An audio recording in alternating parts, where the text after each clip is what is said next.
Joe talks about Joe. And now, your host, Joe Slepsky. Well, hello again, everybody, and welcome back to Joe on Joe. It's me, your host, Joe Slepsky, and you guys don't understand how much this means to actually be back. I have not recorded a new episode in about 3 months. That's right, if you've been paying attention. All the last 3 months or so have been on pre-record. So I took a little hiatus from recording, and it was very refreshing, very rewarding. And even more than that, it was great to just hear the amazing Michael Nye join me for those 12 weeks of Joe Nye Loves Action Force. If you didn't catch the last few months worth of episode podcasting of the Joe and Joe podcast, please go back and check it out. We did a deep 12-issue dive into all the Action Force Weekly comics published by Marvel UK back in the day. And it was a lot of fun. It was a lot of fun to hear that. We recorded that over the summertime. So for me, I was a good distance from it, and I got to hear it. And then I got to hear your reactions. For those of you who reached out on social or, on send me an email to joeandjoepod@gmail.com. Just letting me know how much you appreciated the show. That meant a whole lot. And I passed it along to Michael. He enjoyed himself. I don't think that's the last time you're going to hear Michael on this show. During the hiatus, I got that massive Battle Action Force compendium set, which is enormous. So I'm not even coming close to tackling that yet on this show, but I have a feeling I'll be touching on that at some point in the future. That's that big hardcover, literally massive compendium set. So it's great to be back in the saddle. I hope you guys had a wonderful fall heading into the holiday season, etc. and so forth. I really hope you enjoyed last week's Crazy magazine talk. That was an awesome interview. We cut that during the off time, and then it took me a couple months to get it up. And boy, what a wonderful conversation with the Marks there. I really, really do. I can't say it enough. I love the stories behind the stories of the things that influenced the things that we love. So, hearing about Larry Hama's early days right before, literally leading into him working on G.I. Joe, I really thought it was great to hear those stories and check that book out. So I really hope you guys checked out the magazine that dared to be stupid, the book that's out. It's just really, really cool. So big shout out to Michael and I, big shout out to the Marks. And a huge shout out to you and to you new listeners who have come aboard, who maybe you were Action Force fans and you were like, what's this Joe on Joe show? I'll tell you what the show is. This show is the podcast that's been around for 9 years now, which is crazy. I got my little Twitter reminder that 9 years ago was when I started setting up all my social medias and stuff. So been around for 9 years, talking about basically old school G.I. Joe stuff. We started out as a cartoon MST3K style watch along. We covered all the episodes of all the cartoons. So this is an evergreen podcast. Look through my back issue, so to speak, and find an episode of the cartoon that you loved and watch along with it. This really isn't, we normally don't do what we're going to be doing today, which is reviewing something more modern. And after we got through pretty much all the cartoons, even Extreme, I know I didn't lose it, but it's there. We discussed, I took the show into a little bit of a different direction and did really focus on solo shows. A lot of this was during COVID, and, did solo breakdowns of, each issue of the G.I. Joe Marvel comic book, So I refer to that part as Joe and Joe Illustrated era of G.I. Joe, of Joe and Joe, rather. So there's definitely more of that to come in the future. And there's certainly some... I never got around to doing special missions because I didn't pause doing them. I wanted to barrel through Real American Hero. So then by the time I got to the end of Real American Hero, I kind of had passed up the special missions era. So let's just say it was a bad tactical decision. I should have done them concurrently, but I didn't, thinking I was going to circle back.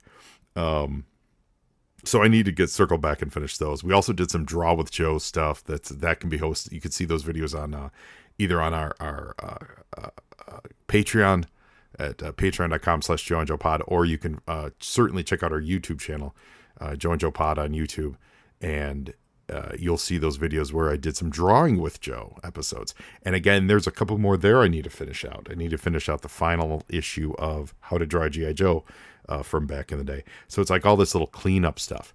And I know what you're thinking. You're like, well, why is he talking so introspectively? Well, I'm talking so introspectively because there are, a lot of new listeners from the various things I was talking about. We talked about some new stuff in the last few months. But also, I think, and this is me not writing this out. This is me forming this with my mouth. The future of this show is going to change. I don't know what it's going to be. I'll be brutally honest with you. During the hiatus, my plan was to figure that out. And then the hiatus came and went, and I didn't figure that out. But what I do know for sure is that the weekly episodes are likely going to go away, and this show is probably going to move to a more irregular schedule. I don't want to commit to anything right now. Maybe it'll be bi-weekly. Maybe at the minimum monthly. I'll check in monthly for sure at the minimum. There's some other creative things that I want to pursue, and this is I love this show. I'm never going to stop doing some version of this show, so don't worry about that. As far as our Patreon, don't worry, Patreon listeners. I will be reaching out to you. I'm gonna figure out what that looks like very shortly. Our amazing sponsors, the Movies and Meal podcast. You guys sponsored me for something like 5 years, I think. So good, so amazing. They are a wonderful, wonderful podcast. So if you're hearing this, you need to check them out. They talk about all the latest movies, all the latest meals. Recently, I saw what is it called? The companion about the spoiler alert. It's in the trailer, which is crazy because they hit it and then they put out a trailer that showed you that the girl was a robot. Really, really good. It's got that Sophie Thatcher, I think, and Huey from The Boys. What's his name? Dennis Quaid's kid. Who's a really good actor in and of itself. Quaid. Jack Quaid. That's his name. Yeah, it's a really good movie. I enjoyed it quite a bit. I did watch a few movies on the plane recently. I was traveling, did a little bit of traveling. Went down to Mexico City. And first of all, if you've never been, you should. It's a lot of fun. Second of all, we went to a Lucha Libre show. If you've never done that, it's amazing.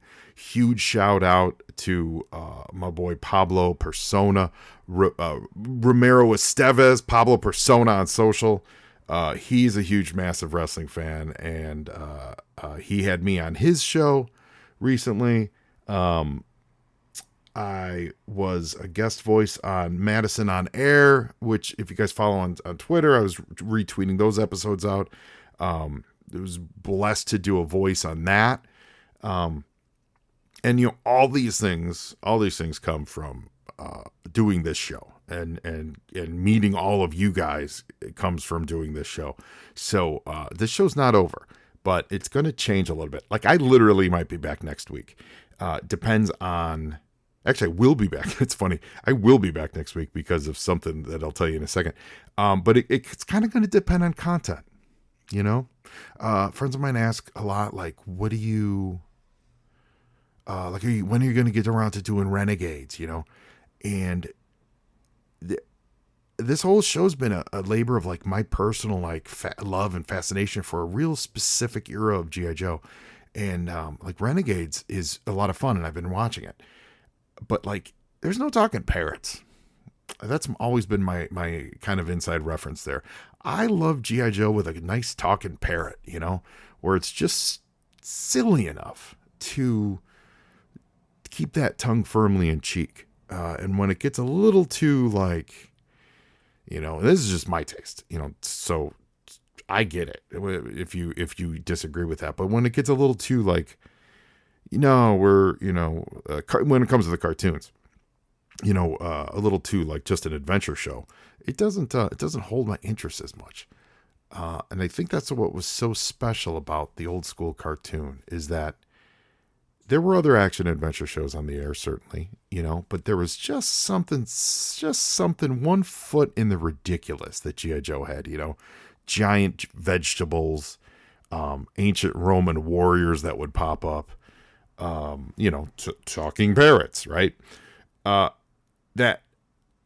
That just always enamored me to G.I. Joe. So maybe I'll circle back around at some point. Maybe I'll figure out a fun way to get into some of that newer stuff. And with that, I mean some of the newer comics too, which I've absolutely enjoyed and read, but I don't know if that I want to, go through the pods on them is what I'm saying. So, maybe we'll figure out a fun way to do that. I've also been guest hosting during this, doing a lot of stuff. I think that's why I didn't get around to figuring out the new direction for the shows, because I've been too busy guesting on all these other podcasts. I've been on a very good friend of mine, Christian Horn's podcast, the Part-Time Fanboy Podcast. If you haven't seen me retweet this on Twitter or Facebook, check out the Part-Time Fanboy Podcast. And Christian and myself and our good friend Yves, we've been talking about Planet of the Apes. Since last summer, we started doing Planet of the Apes, and we did all 5 original ape movies.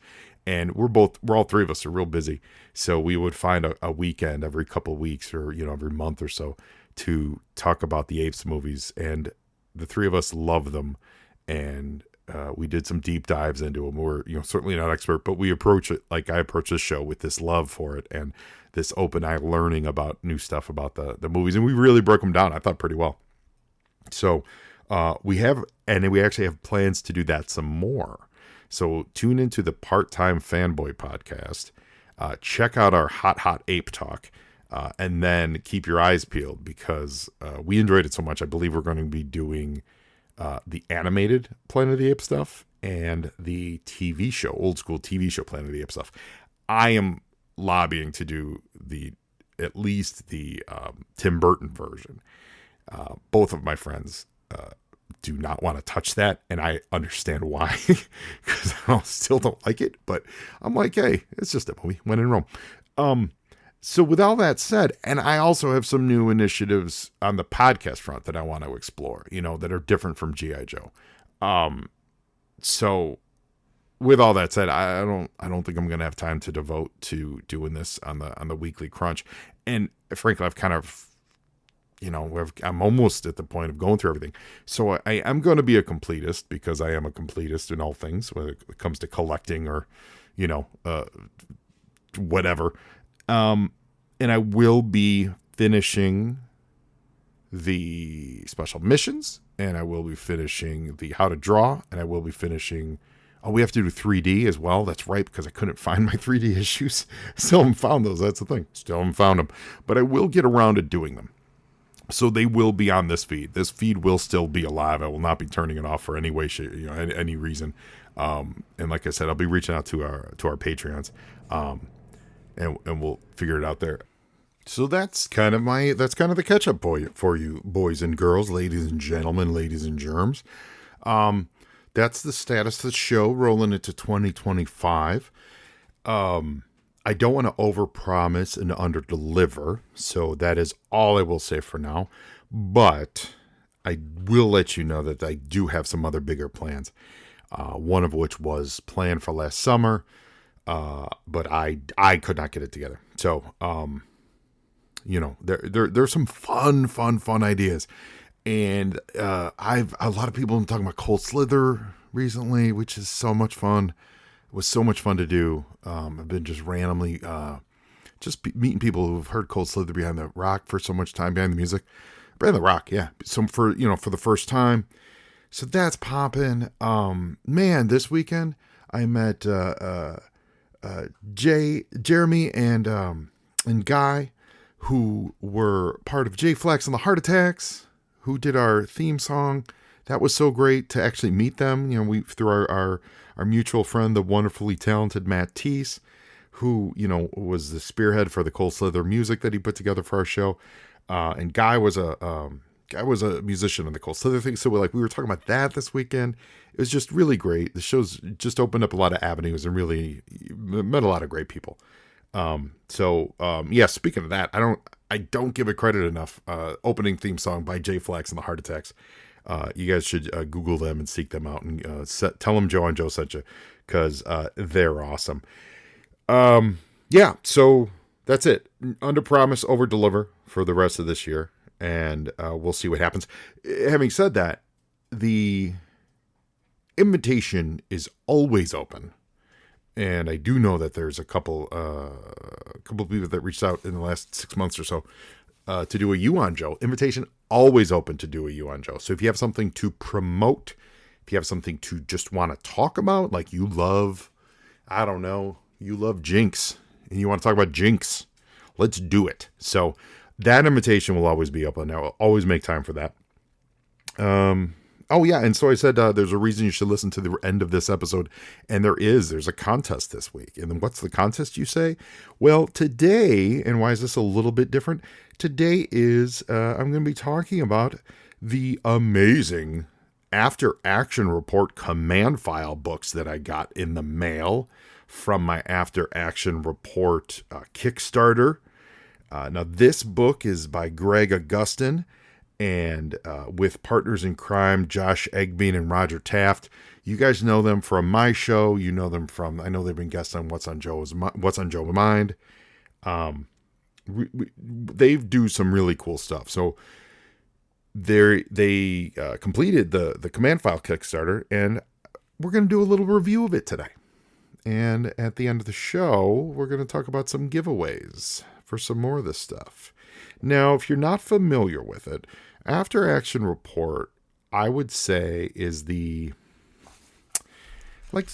umbrella conversation piece, I would say, for just some really, really great, in-depth, specific reference guides for the G.I. Joe collector. And non-action figure. This is more about the printed materials. This is more about the data of the G.I. Joe collector out there. The books that these guys have put together over the years have just been these really insane, comprehensive. What's the word I'm looking for? It's like, I mean, they're databases, but they're printed databases. I guess encyclopedia would be it, but they're ground central for what happened in almost real time from a printing perspective of G.I. Joe. And if you know anything about me, that is so up my alley. That is so delightful. I know we've had Josh on before, and we talked about his the After Action Report that they did for the Marvel era from 1982 to 1996, where it detailed the contents of every issue. But it's more than just hey, as a storyline, here's what happened. Man, they get into like the variants of the issues. How, did this issue have a Spider-Man on the cover? Did it have a black costume Spider-Man on the cover? Where was it distributed? All to their, to their best of it, their research and knowledge. So what you have is just this massive, really great, I say massive just because it's a nice magazine-sized book with a little bit of heft to it. But it's a great way to track and catalog your own collection. They provide checklists in all of these too, so you can literally, I think Josh likes to say, beat them up. Like don't keep them in plastic. Have one to use while you're out doing your collecting thing. So they put out reports, 3 volumes of those. They've covered the Marvel years, the Devil's Due years, and then the more modern Image ones. I believe I just craned my head away to take a look, and they're over on my shelf. There's other ones. So then they turned their attention to just G.I. Joe number 21. Silent Interlude, and they put out an entire book about Silent Interlude, which after you read it first, you're like, how much can they possibly do? And sure, it's maybe half the size as the other ones, but literally on one issue of a comic book that has no dialogue to it. they put out this comprehensive book on this, which is ridiculous. And there are so many variations of the printed version of 21 out there. And in that book, which was really, really great to read, they did a lot of introspection in Larry's influence using that the silent type magazine, and how that influenced so many things after Silent Interlude was published. So you're like, okay, that's also awesome. Now what are they working on? Well, then they did the book we're going to talk about today, which is the After Action Report Command Files, which this is coming from Greg Agustin. And Greg, you did an amazing job. I can't even pretend that I'm through with this, reading this as far as it goes, but I've read all the intro pages, and I've flipped through the character profiles, and what Greg put together here is really, really dope. So we're going to get into that now, but before we dive into that, actually, what we're going to do is we're going to say, you go find them on Kickstarter, because I believe very soon, they're doing a G.I. Joe versus Transformers version of these in-depth style books. So they're going to be doing it'll be like the variations of all the issues of all the G.I. Joe Transformer crossovers, going all the way back to the original, through the Devil's Due stuff, when it was with Devil's Due, and then IDW and things like that. So that is either, and I apologize for not knowing this as I'm recording this, it's blanking. I can't remember if they finished that Kickstarter or if that Kickstarter is right around the corner. But what you need to do is you need to go to afteractionreport.net, and you're going to find out everything you need to know. You can go to Kickstarter, search for After Action Report. I know that Kickstarter allows you to buy stuff from sometimes it allows you to buy stuff from the Kickstarter or from their store, directly through there. So you can find them through Kickstarter. That's how they finance these. But go to afteractionreport.net and get all the details. Who knows what the future is in store for them. I know that they were talking about doing a kind of a more portable, Josh was telling me at a show once, doing a more portable version of all the comic checklists. So it would be just something literally designed just to be kept in your pocket or in your, in your bag at a show, versus, these more square bound shelf versions of these. But setting all that aside, what Greg's put together, now Greg's the author of this with Josh and Roger helping on layout and production. Greg has put together a super comprehensive, and he calls it Volume 1. So I'm actually not sure what Volume 2 is, but I'm thinking maybe Volume 2 is his version of this for Cobra. And I can't even imagine wrapping your head around this. He took, and I believe he said he's been working on this for 10 years.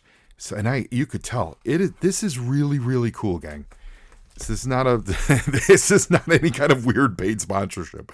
He took all of the characters of the team, took their file card information, referenced as many appearances as they had in, as he could, that they had in the comics and the cartoons, all iterations of the comic books, the multiple eras of toy production. So not just, 82 to 94 stuff, but all the way through 2000, I believe they say it up front. And he combined them as if they were real adventures of one character, of all the time Spirit appeared in all those iterations. How can we take the best moments of Spirit and make them into one soldier? And then applied their expertise to modern military rankings. So it's it is like a modern update of if you were getting a dossier breakdown of a realistic modern G.I. Joe team of what would these guys be, all their adventures they've had for the last 40 years. Oh my God, we're that old. Yeah, I'm going to turn 50 this summer. We're old. All the adventures they've had for the last 40 years. How can we sum it up? And then in order to organize it, to kind of keep the spice into it, they're actually organized by specialist teams. And I'm not just talking about Tiger Force and Night Force and things like that, but like how would the military actually break them out? So A teams, B teams, Delta teams, things like that. And I'm not the military expert, so don't worry. I had nothing to. I'm going to get that part of it wrong. But what they did is they broke them up into teams. So as you're reading it, so like they do have like a Arctic environment team. So even though, in the toys, Blizzard and Bushido, Snow Bushido, right, and Frostbite and Iceberg and Snow Job and Snowstorm. I'm flipping through it now. And Sub-Zero and Whiteout. They were never like all on like a. Slaughter's Marauders type of sub team. This book does that for that, and it certainly does have a really very comprehensive what do they call it? Atlas in the back, Atlas. What do you call that? Index, index in the back. So if you're just looking for let's see, Scoop, it'll tell you what page to find Scoop on. But that's not the fun of this. The fun of this is seeing them organized as if they were real, and it's really great. So, like, I'm just going to read from their page. It's like page 7. And it's such a great idea that they kind of give you this walkthrough of how to explore the book. It is intended to offer fans and newcomers alike the chance to look at Real American Hero from a whole new perspective instead of being presented in alphabetical or chronological. Characters are assigned to a military unit according to their role, specialization, or training expressed in their respective action figure file card. Scope of this character span from 82 all the way up to the 50th anniversary 3 3/4 lines. Military units detachments called the A-teams are defined by mission or set environmental expertise, and they're modeled after today's special operation forces. Detachments are explained in pages from a Senate subcommittee briefing, which is awesome. It's like the jugglers, right? And then finally, you'll find special ops declassified sections in each chapter that provide additional information about the world of U.S. Special Operations. So it's cool. Like, it's cool. And, the table of contents is, he breaks it up by, like, there's the Alpha Team, the Bravo Squad, Charlie, Delta, Echo, Foxtrot, India, which I believe is all the Tiger Force people, Kilo, Sierra. Like, it's great. If you're a I've come to learn and love the JoJo community as a kind of like there seems to me to be the types that really love the military side of it, and then there's more that love the action adventure side of it, like the more fun side of it. And certainly there's people who do both. So this book tickles both of those. This has all the elements of all those animated and comic book cartoon adventures, as well as an actual real world military application to it. I don't think I realized what this book was going to be when I kickstarted it. I just trusted Josh and Roger and Greg, because they've done such good work in their other ones, that this was going to be kind of cool. But I got this book. It arrived. I believe they had some shipping issues with the printer, which was, I did talk to Josh about that, and it was a complete nightmare. And kudos to Josh for sorting that out, like, for real. He walked me through it. We saw him at one of the Joe shows last summer, I believe. And boy, what a hassle that sounded like. So he had to work through all that. They finally got this book shipped during the holidays. And it's better than I really thought. And I'm not just saying that because he thanks me in the book. I swear to God, that is not the only reason I'm saying that. In fact, I was surprised to see that as I was reading this book. I did not think I would be thanked in that. So the Joe and Joe podcast is mentioned, as well as me. But like, let's look at Duke, for example. So, Duke's certainly on the Alpha Team, and they've got everything's laid out in very much the traditional file. Oh, that's the other thing that's really great about this. From a research perspective, Greg has put together a detailed explanation of all the file card stuff over the years. Now, like all the types and styles of file cards that Hasbro put out, when they first started, what do they look like? What were the tweaks and changes they made to them over the years, all the way through the 50th anniversary line.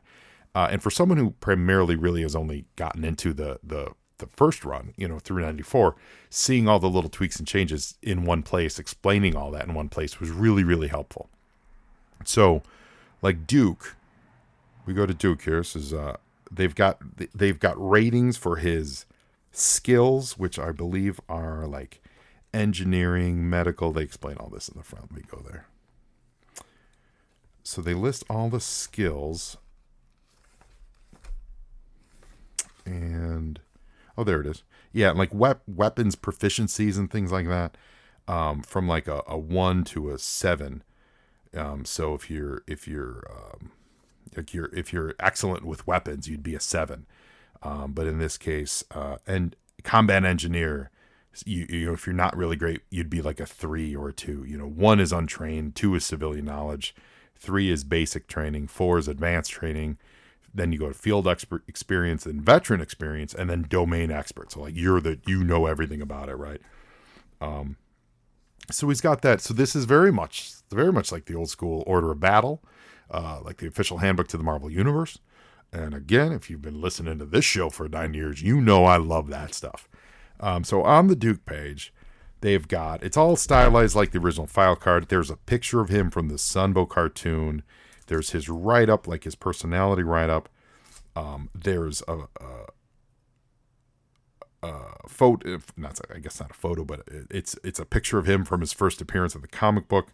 Then there's a reference from his appearance in Resolute. There's his kind of photorealistic file card that was that was shaped like the ID card. I believe that was from like the mid 2000s. And then over here we've got this page full of all his appearances from all the cartoons to the Devil's Due series to the Spy Troops, Reloaded. Like, what has he looked like over the years, even all the way up to we get the stunningly handsome Channing Tatum. It's just really cool. And sure, you're like, yeah, Duke. There's a ton of information about Duke. Oh no, we go to Frostbite. That's what's great about this book. Is you go to Frostbite, and he's the Snowcat driver. So you show when was he ever shown in the comics? Oh, there's a picture of Frostbite from the comics. You get his name. You get his reference in Valor versus Venom. You know. Let's see. Now some of the guys, certainly a cold front, wind chill. They didn't have a lot of cross media appearances, but they're still listed here. They're still categorized. Greg took the time to just really like realistic them up, you know, to if you could say that. And for someone again who focused on the 90 up to 94, like I just flipped to a page and there's the dude Hacker, who I believe came from the Devil's Due era. I don't remember much about Hacker. You know, he's not top of mind, but I'm going to use this book to broaden my horizon of the literary lives of these dudes. I was going through over the winter break because I wanted to dig into. I really want to dig into some of this literature that I have that I just never made time to read, and so I was digging through Dan Klingensmith's book, and his books are so great. This is the making of G.I. Joe, creating G.I. Joe, the like the 15-volume set. And if you've never read those, you need to check them out. Dan's always running, or he's been running sales since the holiday. I think he's looking to clear out some inventory. If you haven't gotten those 15 volumes, move on them because they're amazing, and they're very toy focused, right?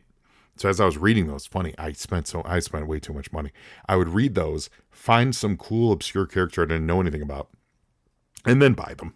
You know, so if you run an eBay store and you saw some dude randomly buy oddball characters for probably too much money. I didn't want to bargain on anything. I just wanted to buy it. That was me. That was me, guys. So if you're running an eBay store and you saw some over the holidays, some really oddball characters get cleaned out of your inventory, that was me, because his book was so, it just sparked this fire in me to go, oh man, there's so many characters that I've just never given a lot of attention to, right? Well, his book covers just the figures, the plastic created physical figures through 94.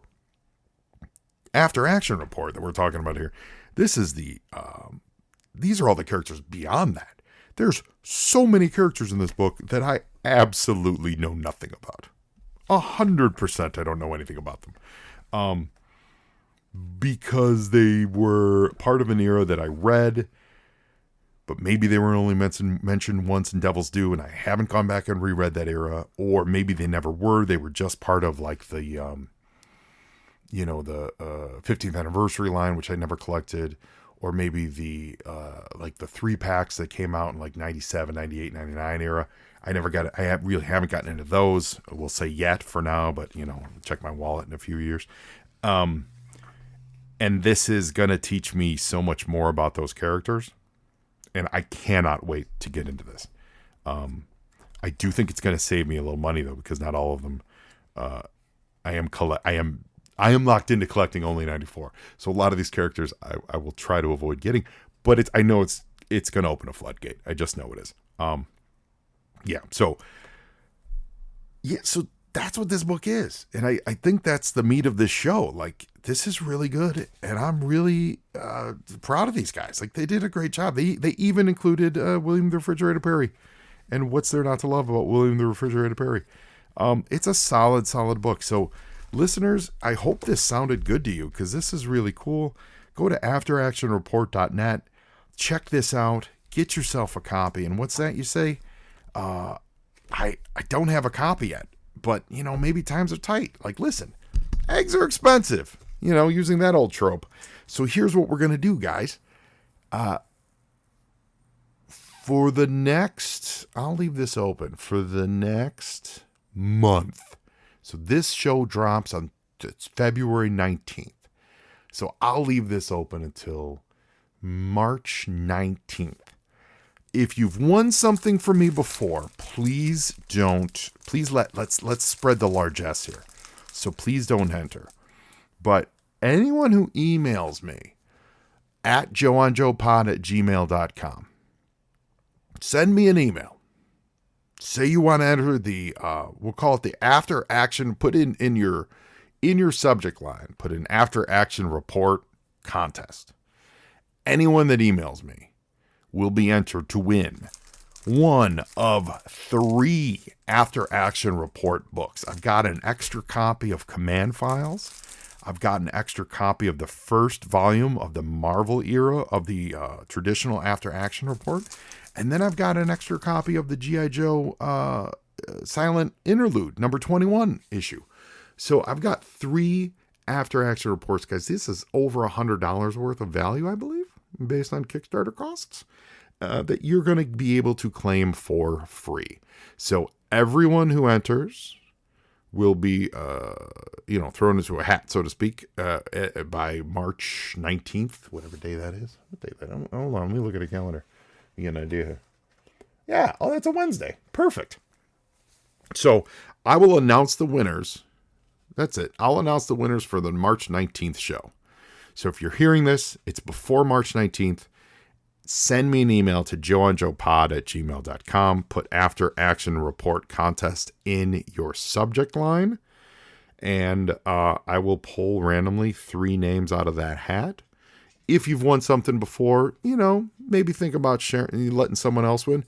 But you know what? Also, you never know. Shoot me an email. You never know what I got. I got all kinds of ephemera over here. I love to mail out to people. But yeah, if you've won something before, let someone else win. But I can't wait to share this stuff with you. And I love sending gifts and books to listeners and new friends and old friends and such like that. So send me that email, and I will draw a winner for the March 19th show. And I think that's all I have to say for today. Again, there's a good chance I'll be back next week, but there's a chance I might not be. So we're just going to live life. And life is good here, though. That's the thing, though. Life is good. Life is good over here at Casa de Slepsky. Toilet is thriving in her scholarly studies over at Cobra Cleaning Academy. They're teaching her new techniques for toilet bowl buffing. Both my super special guest stars, Mary Jane Watson and Shirley Feeney, are with us. Mary Jane, while we were in the offing, turned 16 years old. Stop it. And so everything's good, we're chilling. So I love you all, and I'm so grateful to be back. And yeah, now you Joe much more about the After Action Report from Greg Agustin with Josh Eggebeen and Roger Taft pitching in. And Joeing is half the battle.